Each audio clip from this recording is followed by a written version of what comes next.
Hi అండి అందరికీ. 6th class 7th lesson important points. వేరుశనగ విత్తనాలను నవంబర్ చివరి వారంలో విత్తి ఫిబ్రవరిలో పంటను కోస్తారు. ఇది 4 నెలల పంట. వెంకటాపురం గ్రామంలో మహిళలకు రోజువారీ కూలి 100 నుంచి 130 రూపాయలు, పురుషుల రోజువారీ కూలి 200 నుండి 250 రూపాయలు. ప్రభుత్వ పథకాలలో పురుషులకు స్త్రీలకు ఇద్దరికీ సమానంగా రోజుకు 150 రూపాయల కూలీ ఉంటుంది. ఇసుక భవన నిర్మాణంలో స్త్రీలకు కూలీ రోజుకు 180 నుంచి 200 రూపాయలు, మగవారికి రోజువారీ కూలీ 300 రూపాయలు. తెలంగాణలో సుమారు 2/5వ వంతు గ్రామీణ కుటుంబాలు వ్యవసాయ కూలీలుగా ఉన్నాయి. వాణిజ్య పంటలు పత్తి, చెరకు, వేరుశనగ, పసుపు, మిరప. Next lesson 6th class 8th lesson మొదటి భాగం వ్యవసాయ ఉత్పత్తుల అమ్మకం. చౌటుప్పల్లో ఆదివారం సంత. చౌటుప్పల్ ఆదివారం సంత. చౌటుప్పల్ యాదాద్రి జిల్లాలో ఒక గ్రామం. ఈ సంతలో 200 పైగా వర్తకులు ఉంటారు. ఈ సంతకు 40 గ్రామాల నుండి ప్రజలు వస్తారు. ఈ సంతలో పశువుల వ్యాపారానికి, కిరాణా వస్తువులకు, తినుబండారాలు మొదలగు వస్తువులు అమ్మడానికి ప్రత్యేక స్థలాలు ఉన్నాయి. చౌటుప్పల్కు 50 కిలోమీటర్ల దూరంలో కటంగూర్ ఉంది. కటంగూర్ ఇంద్ర అనే యువతి 36 సంవత్సరాలు ఉంటుంది. ఆమె ఎండుమిర్చి వ్యాపారి. ఆదివారం ఆమె చౌటుప్పల్ సంతలో అమ్ముతుంది. సోమవారం ఆత్మకూరు సంత, మంగళవారం ఏదైనా ఒక పల్లెటూరు సంత, బుధవారం అమనబోలు సంత, గురువారం మునగోడు సంత, శుక్రవారం నార్కట్పల్లి సంత, శనివారం కటంగూర్ సంతకు ఇంద్ర వెళుతుంది. ఇంద్ర మిర్చి అమ్మే సమయం ఉదయం 10 గంటల నుండి సాయంత్రం 7 గంటలు. ఇంద్ర స్వయం సహాయక బృందం నుండి 30,000 అప్పు తీసుకుంది. ప్రతి నెలకు 1,200 తిరిగి చెల్లిస్తుంది. స్వయం సహాయక బృందాల నుండి వచ్చే డబ్బుకు 100కు 25 పైసల వడ్డీ ఉంటుంది. ప్రభుత్వ పథకమైన పావలా వడ్డీ వల్ల ఇది సాధ్యమవుతుంది. వర్తకులందరూ గ్రామ పంచాయతీకి 10 రూపాయల చొప్పున పన్ను చెల్లిస్తారు. సంతలో సుమారు 3/4వ వంతు మంది స్త్రీలే ఉంటారు.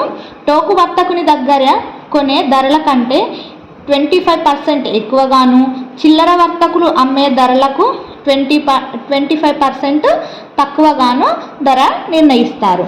9th లెసన్ తెగలు సామాజిక నిర్ణయాధికారం. తెలంగాణలో చెంచులు, కొండరేడ్లు, గోండ్లు, కోయలు, సవరలు మొదలైన గిరిజన సమాజాలు ఉన్నాయి. వీరి అందరికీ ఉమ్మడి ఆస్తి అడవి, భూమి, నీరు, పచ్చిక బయలు. ఆదిలాబాద్ గోండ్లు.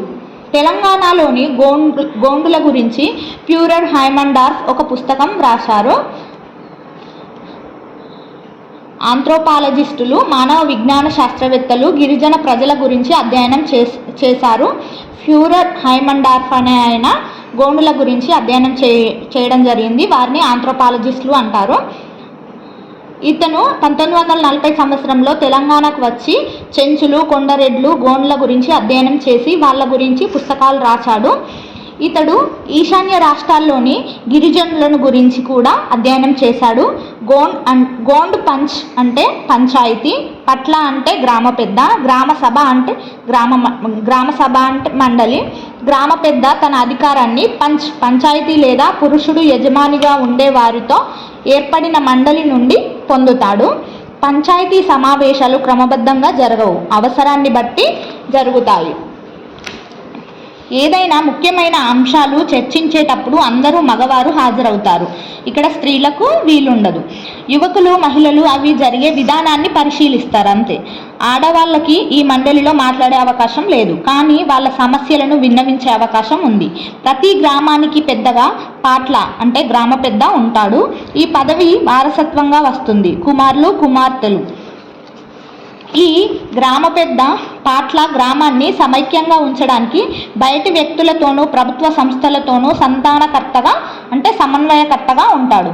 పట్ల తెగకు చేస్తున్న సేవకు ప్రతిఫలంగా అతని పొలంలో ఉచితంగా తెగవారు ఒకరోజు పనిచేస్తారు. తెలుగువారు, మరాఠా వారు ఆ ప్రాంతాలకు వలస రావడం, పంచాయతీరాజ్ వ్యవస్థ ప్రారంభం కావడంతో 1940-50 నుంచి గోండుల ఆచారాలలో వ్యవస్థలలో మార్పులు చోటు చేసుకుంటున్నాయని హైమండార్ఫ్ వివరించాడు. నెక్స్ట్ 10th లెసన్, సామ్రాజ్యాలు, గణతంత్రాల ఆవిర్భావం. ఉత్తర భారతదేశ విశాల మైదానాన్ని గంగా సింధు మైదానం అని పిలుస్తారు. హిమాలయాలకు ద్వీపకల్ప పీఠభూమికి మధ్య గంగా యమునలు ప్రవహిస్తాయి. జన అంటే మొదట్లో వివిధ తెగలు గంగాలోయ మైదానంలోని అనుకూల ప్రాంతాలలో వ్యవసాయం చేస్తూ స్థిరపడ్డారు. వీరిని సంస్కృతంలో జన అని వారు స్థిరపడిన ప్రాంతాన్ని జనపదం అని పిలుస్తారు. పెద్ద గ్రామాలను లేదా పట్టణాలను మహాజనపదాలు లేదా పెద్ద జనపదాలు అని పిలుస్తారు. ఇది ఇంపార్టెంట్. 16 మహాజనపదాలు. ఇక్కడ కాంబోజా, గాంధార, కురు, సురసేన, అత్స, చేది, అవంతి, అస్మాక, మగధ, కోసల, వజ్జి. ఇవన్నీ కూడా ఇంపార్టెంట్, చూసుకోండి. మహాజనపదాల గురించి ఇక్కడ జరిగిన పురావస్తు తవ్వకాల ద్వారా ఆ కాలంలో రాసిన పుస్తకాల ఆధారంగా తెలుసుకోవచ్చు. వీరి గురించి, మహాజనపదాల గురించి పురావస్తు తవ్వకాల ద్వారా, మరొకటి రాసిన పుస్తకాల ఆధారంగా వాటి గురించి తెలుసుకోవచ్చు. ఉదాహరణకు అస్మాక, వజ్జి, మగధ, అంగ. మహాజనపదాల కాలం నాటి కొన్ని ముఖ్యమైన పురాతత్వ ప్రాంతాలు: ఢిల్లీ, ఆత్రంజీకేరా, కౌశంబి, అలహాబాద్, పాట్నా, అయోధ్య, రాజ్గిర్. ఈ కాలంలో కొన్ని ముఖ్యమైన పుస్తకాలు: ఉపనిషత్తులు, ఇంపార్టెంట్, ఉపనిషత్తులు, ధర్మసూత్రాలు, దిగనికాయ, మధ్యమనికాయ, హెరిడోటస్ చరిత్ర, స్ట్రాబో రచనలు. వ్యవసాయం చేసే భూ యజమానులను, ఇది కూడా ఇంపార్టెంట్, గృహపతి లేదా గహపతి అనేవారు. దాస, లొంగిపోయి సేవకులుగా పనిచేసేవారు.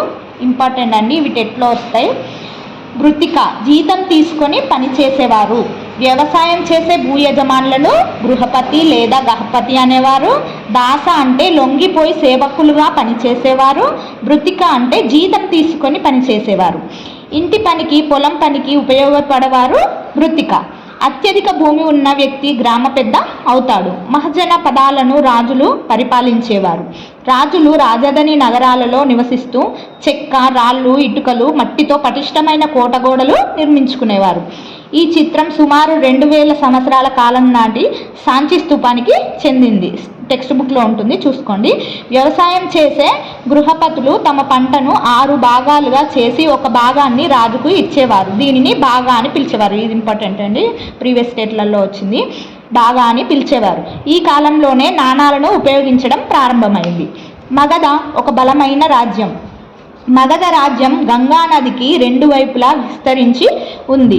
మగధ రాజ్యంలో దక్షిణ ప్రాంతంలో ఇసుక ఖనిజ నిక్షేపాలు ఉండేవి. మగధ రాజ్యంలో దక్షిణ ప్రాంతంలో ఇనుప ఖనిజ నిక్షేపాలు ఉండేవి. మొదటి రాజులైన బింబిసారుడు, అతడు కుమారుడు అజాతశత్రువు మగధను బలమైన రాజ్యంగా తీర్చిదిద్దారు. మరో బలమైన రాజు మహాపద్మనందుడు. మహాపద్మనందుని కాలంలో రాజ్యం వాయువ్యం నుంచి ఒడిస్సా వరకు విస్తరించింది. వజ్జి ఒక గణరాజ్యం. మగధ రాజ్యానికి ఉత్తరంగా గణతంత్ర ప్రభుత్వాన్ని కలిగిన వజ్జి మహాజనపదం ఉన్నది. ఈ రాజ్యంలో ఒకే పాలకుడు కాక ఒక పాలకుల బృందం ఉండేది. ఇది కూడా ఇంపార్టెంట్ అండి. ప్రతి ఒక్కరూ తమను రాజా అని పిలుచుకునేవారు. మహిళలకు, బానిసలకు, సేవకులకు ఈ రాజ్య సమావేశాలలో పాల్గొనే అవకాశం ఉండేది కాదు. బుద్ధుడు, మహావీరుడు ఈ గణాలకు చెందినవారు. ప్రఖ్యాత బోధకులైన వీరిని బుద్ధుడు, మహావీరుడు అన్ని మహాజనపదాలు గౌరవించేవి. ఈ గణరాజ్యాలను జయించడానికి రాజులు ఎంతగా ప్రయత్నించినా 1500 సంవత్సరాల పాటు అవి మనగలిగాయి. ప్లీజ్ నా ఛానల్ని సబ్స్క్రైబ్ చేసి, లైక్ చేసి, షేర్ చేయండి. Thank you.